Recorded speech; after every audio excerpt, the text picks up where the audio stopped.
Alors, on vient tout juste de terminer la rédaction de notre article sur le renouveau des jeux de pli.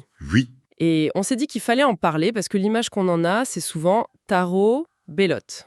Un peu. un peu vieillotte, oui, les après-midi en famille. C'est ça. Mais en fait, on a découvert qu'il y a une vraie révolution en cours.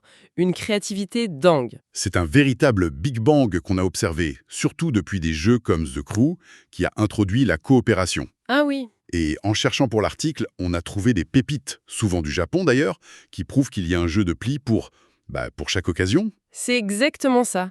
Et ce qui est amusant, c'est de voir à quel point c'est ancré dans la culture.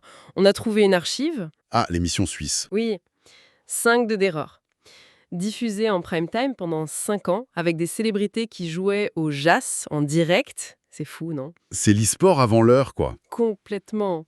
Sans parler du débat linguistique. Une plie en France contre une plie en Suisse. Et tout ça repose sur une mécanique d'une simplicité. Enfantine. C'est ça.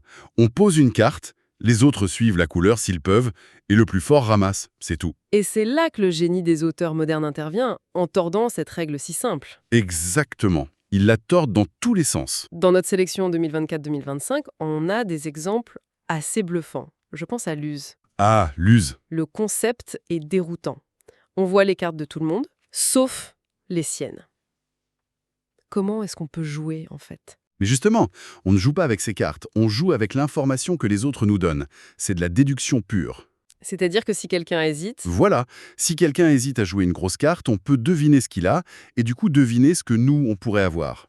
C'est un jeu de communication silencieux. et l'autre idée qui m'a marqué, c'est le traître caché comme dans Inside Job. Ah, la paranoïa immédiate. Mais concrètement, il a le droit de tricher, ça ne casse pas le jeu. Ça met une tension incroyable.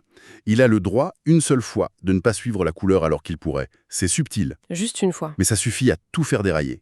Et le but des autres devient de repérer ce comportement étrange. Le jeu de cartes se transforme en thriller psychologique. C'est fou. Mais le sommet, pour moi, c'est quand la mécanique du pli sort carrément de son cadre. Je pense à Arx. Le Space Opera Quatrix. Oui, un jeu de conquête spatiale. Comment est-ce qu'un simple pli de cartes peut servir à commander une flotte de vaisseaux? C'est là que c'est brillant. Gagner un pli ne donne pas de points. Ah non. Non, ça donne le droit de choisir une action pour son empire. Taxer une planète, déplacer des troupes, combattre. La mécanique du pli n'est plus le but. C'est un moyen.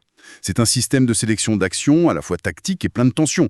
On quitte la table de bridge pour la conquête de la galaxie. Donc, si on résume ce qu'on a voulu montrer dans l'article, c'est que le jeu de pli est devenu une sorte de langage universel du jeu de société. Tout à fait. Une base si simple qu'elle peut servir à tout. Raconter une histoire, comme dans La Communauté de l'Anneau, contrôler un territoire dans Brian Boru.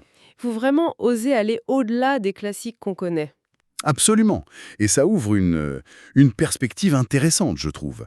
On a vu comment une mécanique très ancienne a pu moderniser le jeu de société. Oui, La question que je me pose maintenant, c'est quel sera le prochain grand genre un jeu de gestion économique, un dungeon crawler, à être complètement transformé, voire simplifié, par cette si simple et si efficace mécanique du